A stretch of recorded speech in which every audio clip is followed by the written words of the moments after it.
Hello everybody, good morning and welcome to the United Stand on what is a very, very big for Manchester United and Manchester United fans. It's Sunday morning, which means there's always a lot of transfer news, some big updates from Ole Gunnar Solskjaer about the centre-back situation and a new signing which has the name Phil Jones. I might be joking, I might not, we'll talk about that in a minute, but it is from Ole's mouth. Also, a big offer for Paul Pogba, a bit of a transfer ultimatum. Sancho, Kingsley Coman, Declan Rice, Ndidi, Saul Niguez, Varane, Torres, lots to talk about this morning in relation to transfers. We've also got a massive game against Liverpool this afternoon, which Liverpool need to win. They're our biggest rival. That's going to be huge as well. And then we've got this protest at 2 o'clock outside Old Trafford, which is going to be the biggest protest you've seen in Premier League history, I think. It's going to be absolutely massive. So a big, big day for Manchester United. And all I would say is that whether you're going, whether you're not, whether you are going, whether you're not going, the important thing is that if you are on social media, and I know some of you aren't, but if you are on social media, share it out, get those numbers out, because we want the Glazers out. Ultimately, that's what we want. Anyway, look, let's get on with the latest Manchester United news. We'll start off with, I want to talk about Pogba and the transfer ultimatum because that's coming from a decent place. But I want to talk about the centre-back situation as well. Some comments from Solskjaer from the embargoed part of his press conference that came out late last night. You might not have read them. So what he said is that Victor and Harry, this is about a centre-back, Victor and Harry have been solid, very reliable. Eric Bailly's just signed a new contract. Twansebi's played very well when we had the chance. And Phil Jones will be like a new player next season when he's in good shape. Calm. It's not the day for this. It's not the day for this. Phil Jones will be like a new player next season when he's in good shape. It makes you want to throw up. Now, hopefully he's saying that to put him in the shop window to sell him, but does this sound like we're buying a centre-back? Victor and Harry have been solid. Eric Bailly's just signed a new contract. Twansebi's done okay when he's had a chance, and Phil Jones will be like a new player next season. But he also goes on to say we're always looking to improve, and there are players who come in and challenge them or take their place. Then it's great. I have experienced that myself in the club, and it is as well as it should be here. Look, Solskjaer, he's not going to come out and say I want Varane because all my centre-backs are shit. I get that, but we do need to be wary that we might be being set up like we have done before. Even Sir Alex Ferguson used to come out with things like there's no value in the market. When we desperately needed a midfielder, there's no value in the market. Is Solskjaer there teeing us up for, don't get your hopes up about a centre-back? It's probably not going to happen. I don't know. We'll have to wait and see about that. He does go on to talk about Paul Pogba, though, and he said... He said basically in relation to Pogba, he and Cavani are winners, but they're also human beings. It's important that they enjoy playing with the team. I've been working with Paul for a few years now. Had him when he was young, and always said that I like to coach Paul. I like to talk to him, and I love to challenge him because he's a winner. And he goes on to say as well that Paul Pogba knows the position of Manchester United, that he wants that Manchester United want Paul Pogba to stay at the club, which is the stance that Manchester United have always had. However you look at the Paul Pogba situation, Manchester United do want him to... we're hoping to put out a live feed at the protest, Ross, yes. But a lot of it depends on reception and, there's going to be thousands of people there, so it might not be easy. But we'll definitely have pictures and stuff going out. But on the Pogba situation, it's always been the situation with Pogba that Manchester United want to keep him. Solskjaer wants to keep him because he's a good player. The dressing room wants to keep him because he's a well-liked good player. And the board want to keep him because he's a very marketable player in relation to exposure. So United want to keep Pogba. The problem is, does Pogba want to stay at United? And we've spoken about this so much over the last few days, I don't think we need to speak about it anymore. However, this story this morning, which I saw via Eurosport, is that Manchester United are looking to basically offer Paul Pogba a one-hit contract. 400k a week, sign it, or we're going to try and sell you. Sign it before the Euros, or we're going to try and sell you. I mean, look, it's a very... David Hunt says, remembering what he said about Sanchez as well. Yeah, Ollie could just be teeing up Jones to go. Of course he could. He did say about Sanchez that he had a future at the club and he never came back, did he? So I think with Manchester United and Pogba, £400,000 a week is probably what it would take to get Pogba to sign a contract if he wants to do it. And yeah, United saying to him, sign it now before the Euros or we're going to try and sell you. It's a good idea, but it's flawed. We don't have any power. I don't think United are going to say. I mean, I just think it's PR bullshit. I mean, what morning of a big day for United, a huge protest. Let's put we might be signing Pogba on a new deal. There's a transfer ultimatum. And look, again, this might not be coming from United. This could be coming from a player itself. It could be coming from somewhere completely different. It could be coming from somebody's arse. But what I'm trying to say is that Manchester United can't put a Paul Pogba ultimatum down and say 400k or we're going to sell you, because Pogba will go, you can't sell me. How are you going to sell me? I don't want to go. I want to see my contract out for a year, and next year I'll get 500k a week. So take your 400k and smoke it. Paul Pogba's got the situation under control here, not Manchester United. So Man United will probably have to offer him stupid money to make him stay, and even then he might not stay. So I think Pogba's going to take his time, as many of expect. Tadarit Sarin coming this summer, Mark, says Sileros. Well, look, we'll talk about the right wing in a moment. I mean, they do go on to say that United have got some replacements lined up for Paul Pogba. Declan Rice, Wilfred Ndidi and Saul Niguez. And I read that and I was like, but they're not replacements for Pogba. I would love to buy all three of those players and stick them in the midfield too. I'd love to put any of those players instead of McTominay or Fred. I'd love it. But they're not Pogba replacements because we don't play Pogba there. How is Ndidi a replacement for Pogba? So you buy Ndidi, you drop Fred or McTominay. Who plays where Pogba plays off the left? We're going to go back to two wide forwards again that don't create chances for the number 9. I think what we've seen in the last few weeks is that you need two attacking midfielders with creativity. We've seen that with Pogba and we've seen it with Bruno. If Pogba's going to go, your replacement should be Grealish. Ndidi, Declan Rice, they should be coming in anyway. They're not Pogba replacements. So that story's not actually well sourced at all, because how is Declan Rice a replacement for Paul Pogba? Paul Pogba doesn't play as a holding midfielder for United. He doesn't even play in the pivot anymore. So if Pogba leaves, we need a Grealish. We need a player that's an attacking midfielder that plays in one of the final 4 positions as a inverted player. So yeah, I mean, just somebody said, what about Van der Beek? We could use Van der Beek. Very interesting about this. Very, very interesting about this, because what effectively Van der Sar has been given an interview. And he was asked about being the CEO of Manchester United, but he also spoke about Donny van der Beek. And he said, I feel sorry for Donny van der Beek at Manchester United. He's done the perfect thing. He's come through the Ajax system. He's been an international. He's played really well. His career path up until going to Manchester United has been flawless, basically. He's done everything right. This is from Van der Sar, who is the CEO of Ajax, and he's also ex-Manchester United. He said, Donny van der Beek has done absolutely everything right with his career, and he's excelled with it, except this Manchester United move. Just, I feel sorry for him. And he wasn't really slating United, but what he was saying is that he's gone into that club, he's had no game time, and he's not been given the opportunity. And look, there's not really been any injuries, but I mean, I think Van der Sar's probably playing the political answer there, because he goes on to talk about getting the CEO job at Manchester United. But what he's basically saying is that Donny van der Beek's made a massive mistake going to Manchester United, and it's basically ruined the last year of his career. Because he says, like, it's very difficult to get game time when there's no injuries. But as a Manchester United fan, I think I and many people would agree, it's not the lack of injuries that's cost Donny van der Beek the game time. It's the lack of trust. We've played over 50 games this season, and we basically use the same 13, 14 players.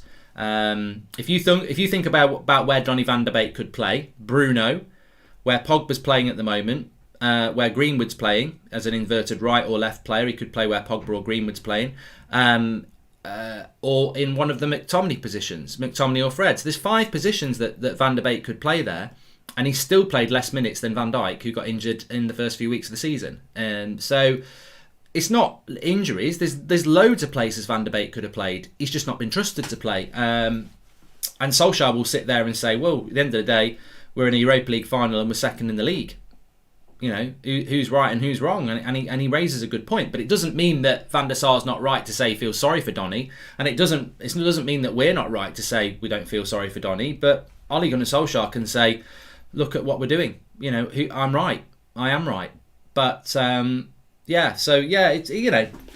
think Van der Sar is really is right. I do feel sorry for Van der Beek, but hopefully, if we can beat Liverpool today, we basically wrap up second place. We can see Donny, Twansebi, Telles, Diallo, Brandon Williams getting a bit of bloody game time this season, because They just haven't played enough, have they? They really haven't.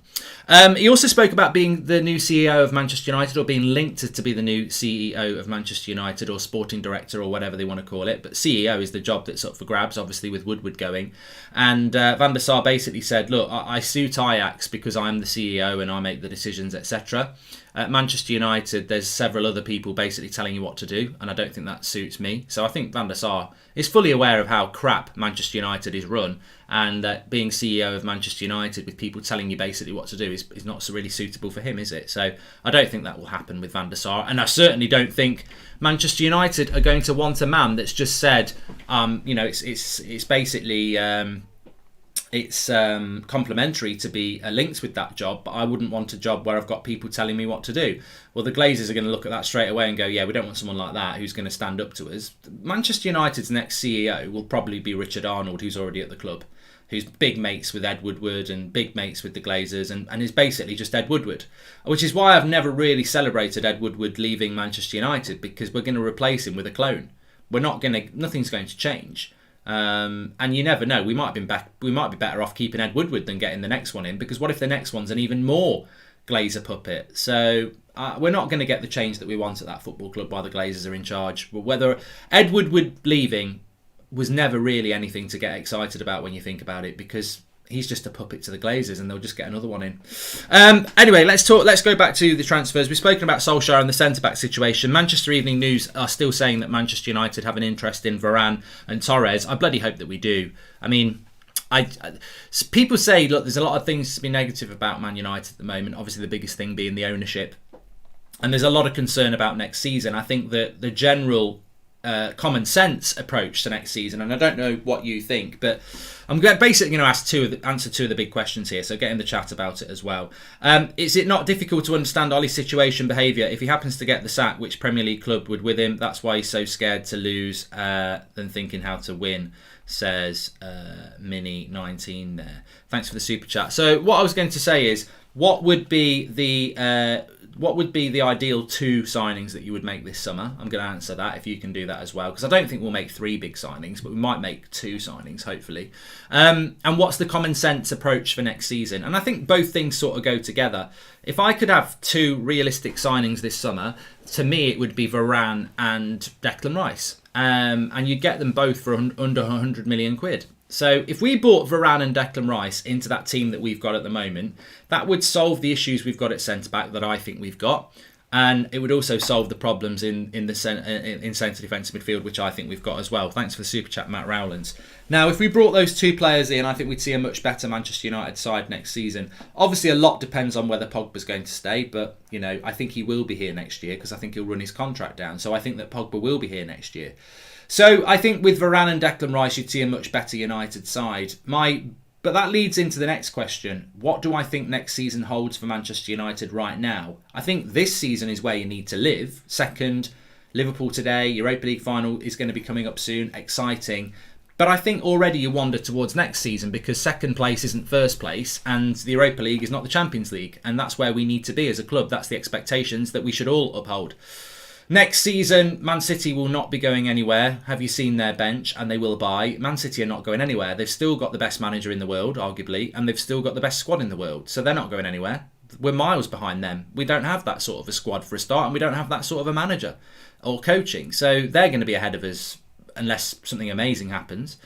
Chelsea will buy in the summer, and they're already got a very good squad. So I think they are going to be a big competitor, probably for the league. And Liverpool, you'd think, well, surely they will bounce back. They might not. Liverpool could get worse. This might be the beginning of the end. So next season, for me, I already look at it and go, even if we did bring Varane and Declan Rice in, we would be in a very big battle with Chelsea, Liverpool and Man City. If we don't bring players of that quality in, I think we're more likely to be competing with Leicester and Spurs. So that's what I think about the season to come. I think that if there's two signings I can make, it's Varane and Rice. But even then, I don't think that makes us title contenders. So if we have a worse summer window than Varane and Rice, I really do worry about next year. So I'm enjoying the moment right now, but ultimately it all comes back to the same thing, and it's the Glazers, isn't it? If whilst they're in charge, can we ever really be confident about United getting back to where they should be? And it all feeds into the Glazers, let's be honest, because if the Glazers were not in control of Manchester United tomorrow and the debt wasn't there, and we were in charge as fans, that club would be fine. It makes the money to be competitive. The owners just don't let us be competitive. If we had an owner like Man City or Chelsea, we'd be very successful. The only reason Manchester United are not where they need to be is because of the Glazers. That's ultimately where it always lies. People start going on about $1 billion being spent, but they've took $2.5 billion out, or $1.5 billion. People go on about, well, you know, if you spent $1 billion, you should be doing better than where we are. But you know, if I've got £1 billion and I just throw it in the air, I haven't got £1 billion anymore. And that's basically what we've done. We've employed people who don't know how to spend money in a football market. So we are where we are because of the Glazers and their poor decision making. Sakin says, realistic signings, Varane and Sancho. Glazers will milk to cash cow as much as possible before they leave. So they might even try to get Ronaldo, says Sakin. And we are hoping to be able to live stream you the protest, yes, like last week. We'll see how it goes. But it's 2 o'clock, and obviously Manchester United are... Declan Rice is not going to go for £100 million, you prat. Pogba for Varane swap. It could happen, but I don't know whether United like doing swaps. So I don't know about that. 2 p.m. is the protest at Old Trafford, and then 4:30 is the kickoff against Liverpool this afternoon, both UK times. Twansebi and Maguire played in best loss in the Champions League, same match where Oli lost trust in Twansebi, Telles and Van der Beek. They haven't got much game time since, says Karen. But you know what I would say about that, Karen? You're not the first time that people have said that. You know, there was a game where Oli lost trust in Van der Beek and Twansebi, right? One game. All right, I'll give you that. Okay, so if Solskjaer lost trust in Van der Beek and Twansebi in one game, why has he not lost trust in other players and other combinations that have cost us goals numerous times this season? You know what I mean? You can't lose trust in 1 or 2 players because of one game, but then keep trust with players that... Look, we lost to Leicester because of our midfield in the FA Cup. There's loads of other games that we've lost or drawn boringly because we haven't got any creativity from the midfield. So I don't know that Solskjaer lost trust in players because of one game. There's been plenty of other players that play every week who've put in really poor performances quite consistently. Look, I'm not in that mood today to start going on about it, but there's a midfield combination that we play quite a lot that I can't remember the last time they played well. I think it was Leeds in December. So I don't think one bad performance by a Van der Beek or a Twansebi is the reason he doesn't pick them. I think it comes down to trust. He doesn't trust them to do the job that he wants to do. And against Liverpool today, do you think we're going to play expansive football, or do you think we're going to play deep counter-attacking at football at Old Trafford? We're second in the league. They are desperate to win. He will play counter-attacking football at Old Trafford against Liverpool. Definitely. Definitely that's what's going to happen. We will let Liverpool have the ball and we will counter-attack them. And to be honest with you, why would I expect anything else? We are in a position where we're in a position of strength. They need to win. He knows Liverpool are going to attack, so he's going to hit them on the break. So today's not going to be the day where we finally see vintage United, I don't think. I hope we do, but I think we'll see the same as what we've seen this season, trying to grind out a result. And look, we could well win it. We've done it before. Van der Beek didn't even play 90 in the Besiktas game. If you don't have enough sample space, how can you judge a player? Donny doesn't get minutes. End of 5 minutes at the end is insulting. This is on Ollie, says Michael. Michael there. Also, just want to talk about Jadon Sancho. Michael Zorg, who is the... Is Zorg the CEO or is he the sporting director? I always get mixed up because there's another one called Watts, isn't there, as well? Either way, he's one of the talkers at Dortmund, and basically what he said is that we have a gentleman's agreement with Sancho that if certain conditions are met, he can go. That was the same as last summer. We don't have that with Haaland. So Sancho is available this summer. As I said a couple of days ago, Jadon Sancho is highly likely to be the marquee signing Manchester United are going to make, if they make one. It will probably be Jadon Sancho. I won't believe it till we hold the shirt up because I can't go through what happened last summer. You can't be any closer to signing a player and not sign a player. That's all I take away from that. Like, so many people were like, yeah, it's going to happen, and then it didn't. So until he holds the shirt up, I'll never believe it with Jadon Sancho. But everything's pointing towards the fact that he will be the marquee signing for Manchester United. And Look, I think there's a lot of negativity attached to Jadon Sancho because of what happened last summer. But I think the most important thing about Sancho, if it was to happen, is that he's still this really exciting player that we were looking to buy last season. He's still a very, very, very talented young player that I believe with the right development path and platform can be one of the best players in the world. So, and also he plays in a position where we desperately need some creativity.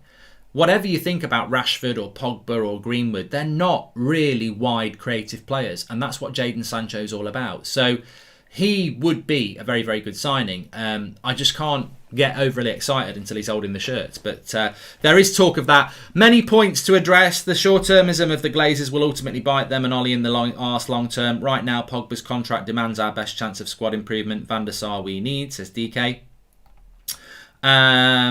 And yes, yeah. Look, I think a right winger that's creative would be fantastic for United. I mean, the Guardian talk about Kingsley Coman of Bayern Munich, and we've definitely scouted that player. And somebody mentioned Ismail Sarr as well. So look, I wouldn't start counting your chickens that Jadon Sancho will definitely sign for United. Just at the moment, and it's a very big if we are to make a marquee signing, it's highly likely that Jadon Sancho will be that target again. There may well be competition. He may well go, look, I'm not messing around with United again all summer. I'm going to go to Liverpool.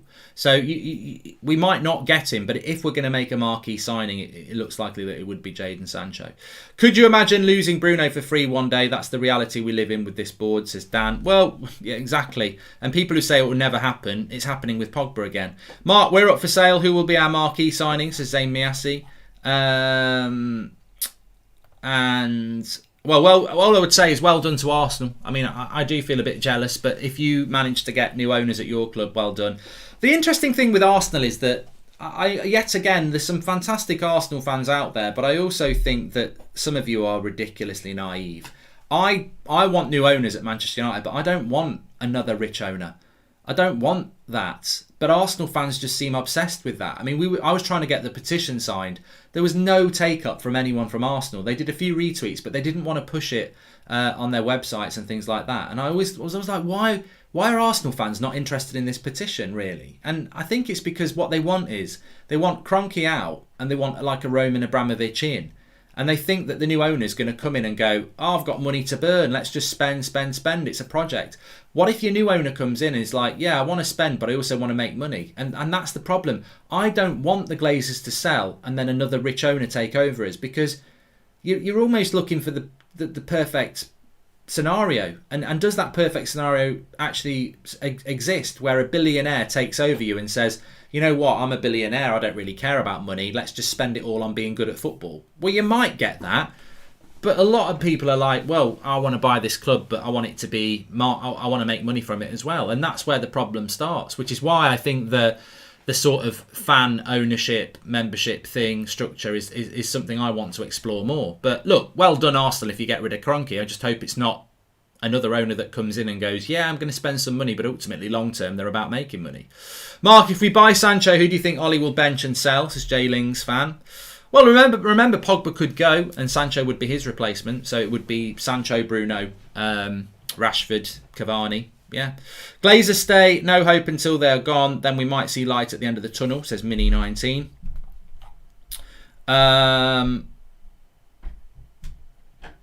Johnny says, if we have to raise money to buy players, who do you sell?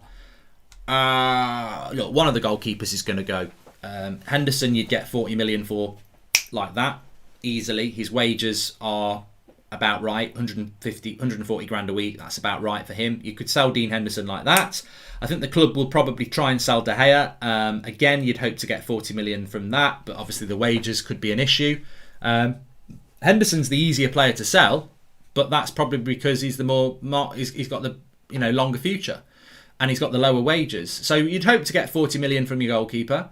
Lingard, we should get about 25 million, so that's 65 million. Obviously, Bay's not going anymore.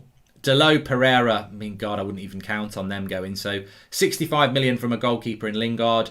Pogba, I don't think we're going to get any money for. I think he's going to run his contract down. Martial, you could sell. You might get another 40 for him. So you could raise 100 million from sales. A goalkeeper, Martial and Lingard. But De Gea is going to be very difficult to sell. Martial, we might not sell. So we might only be able to raise 30, 40 million, to be fair. But we could raise as much as 100. Mark, have you ever thought about becoming a football agent? The agent stands, as Amy asked it. I tell you what, I wouldn't be able to do the United stand if I was an agent. I mean, they work very hard, don't they, at making money. We need to sell Deadwood and need to be ruthless, says Sam Diamond. The trouble is, Sam, in this market, it's not as easy as selling Deadwood, is it? Who's going to buy Phil Jones? You know, people aren't stupid. It's like walking down to a fruit market and everyone else selling nice fresh apples and grapes and pears and oranges, and there you are with a box of mouldy bananas that are disgusting, and you're trying to sell them for 5 million. You're never going to do it. I think the Arsenal owners are jumping ship because the government is going to be involved and the share price will dive. Others might think the same, says Gary Turner. I hope so.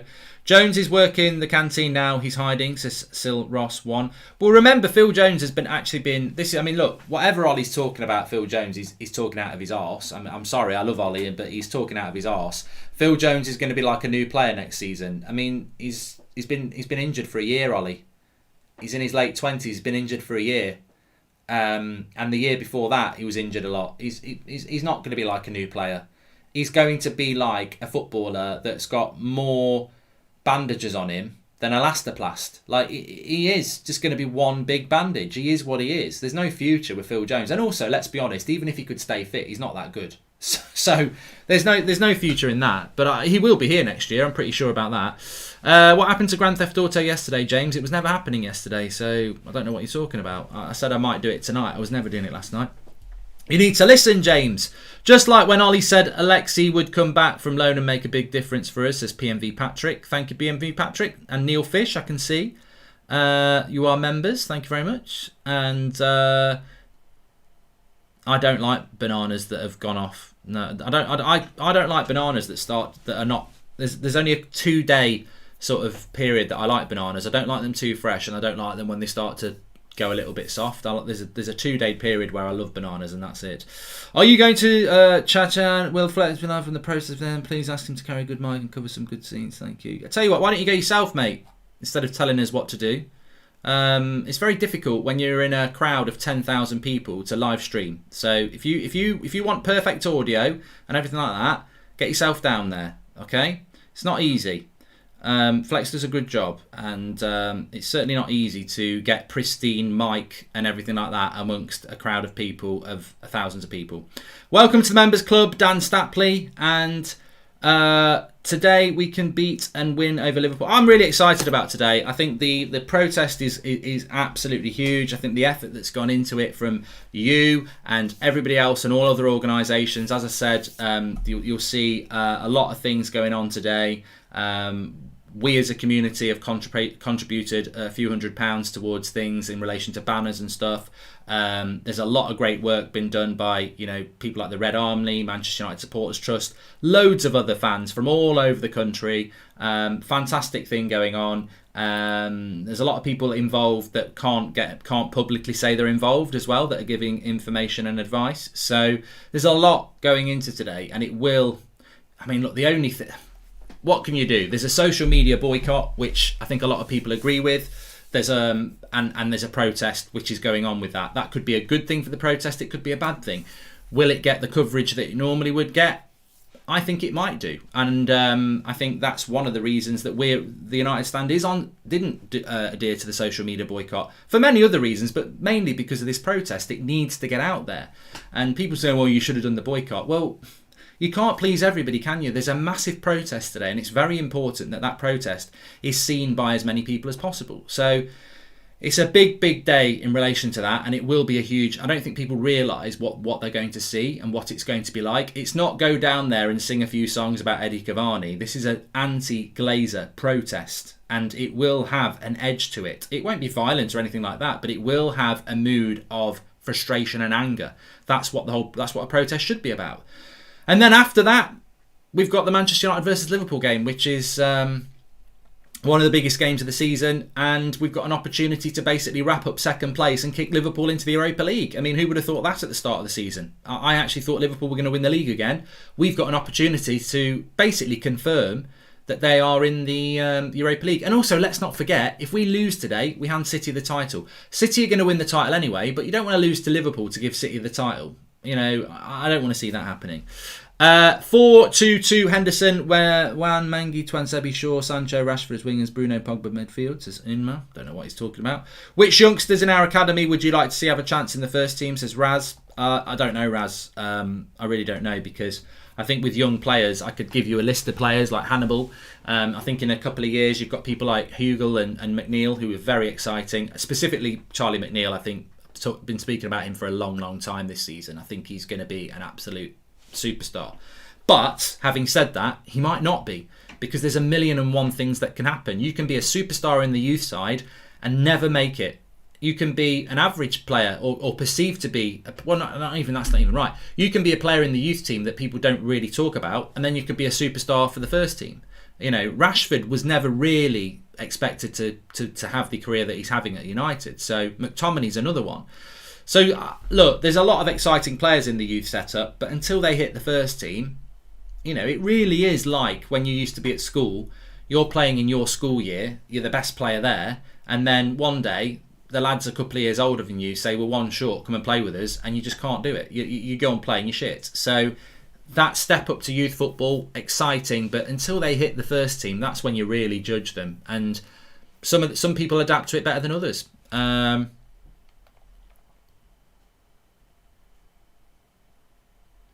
Johnny says, don't understand the hate this channel gets.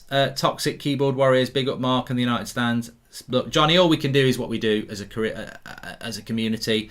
Haters are going to hate, aren't they? I mean, we're in the middle of a boycott, and the amount of hate that's still on social media, it's laughable. That's why I think the boycott's a load of shit.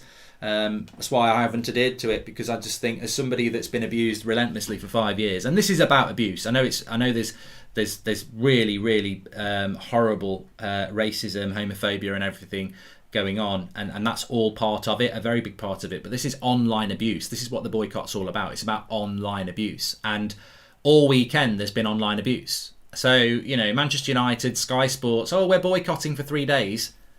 Literally, while you're boycotting, people are abusing each other. So what's your boycott done? I think that we should be standing up to all this stuff, not going quiet on it, against it. And I hope it brings about change to the social media companies. But ultimately, maybe Manchester United should come off Twitter altogether. You know, 3 days, I think Twitter will ride it out. 3 days, I think Facebook will ride it out. Maybe Man United should consider coming off Twitter until they bring in what needs to be done. Maybe all footballers should come off social media until they bring in the changes. But look, that's a bigger argument here. The abuse is still there. Mark says, do you think the protest will actually achieve anything? It will today.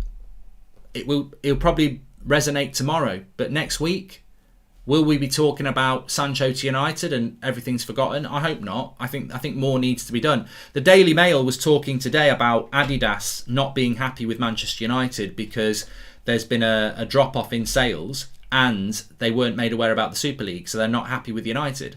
The protest today is going to be massive. But actually, if you want the blunt truth, do you think 10,000 people at Old Trafford making a noise today impacts the Glazers as much as Adidas aren't happy with the sales? Unfortunately, Adidas is what they're bothered about, because there's no money in them 10,000 fans today. They're making a big noise and it's going to be fantastic. But Adidas might not want to renew the sponsorship. So people say, oh, you can't make a difference by not buying merchandise. You bloody can. You bloody can, because at the end of the day, if 10 of us were going to buy a new Man United shirt, that's what? 400 or 500 quid.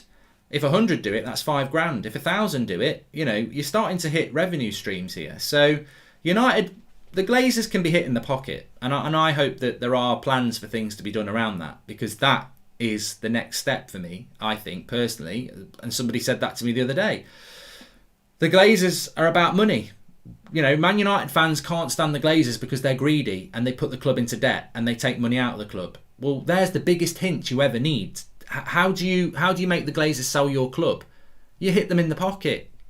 moaning and shouting and blazes out on Twitter. It's a very good way of expressing your frustration, but it doesn't cost them money. I said Ollie plays 4-2-2, Wan-Bissaka, Mengi, Twansebi, Shaw in defence, Rashford, Sancho as wingers, Bruno, Pogba in midfield, and Karim Cavani wins the league. All right, yeah, well done. Yeah for Man United job. But, you know, stop buying Man United merchandise. It's a personal choice, Rubel, until there is an organised movement to try and stop Manchester United doing that. But I would imagine that there's not many Man United fans buying merchandise at the moment because, you know, the money is... Man United are owned by the Glazers. So I think that there probably already is a reduction in sales for Adidas, and that's without anybody really saying, right, let's really stop it. They'll release a new jazzy shirt, says Mark Holder, and sing us the Cavani song, please, Mark. Give it to Eddie Cavani, says Tony Pearson. Give it to Eddie Cavani. Pass him the ball and watch him score all the goals. What a celebration that is. But hopefully we'll be singing that a little bit later. They won't be singing that at the protest because this is a protest. But look, thanks everyone for watching. Hopefully we'll be able to get the live stream up for you around 2 o'clock on the channel. And obviously we've got watch along later on as well. So make sure you smash the like on the video. Subscribe, bottom right hand corner. And big day for Manchester United. And if you are out and about at the protest, make sure you stay safe. And obviously, let's hope it all goes to plan. I'm sure it will do. And then let's hope it goes all to plan against Liverpool. Thanks everyone for watching. I'll speak to you in a bit.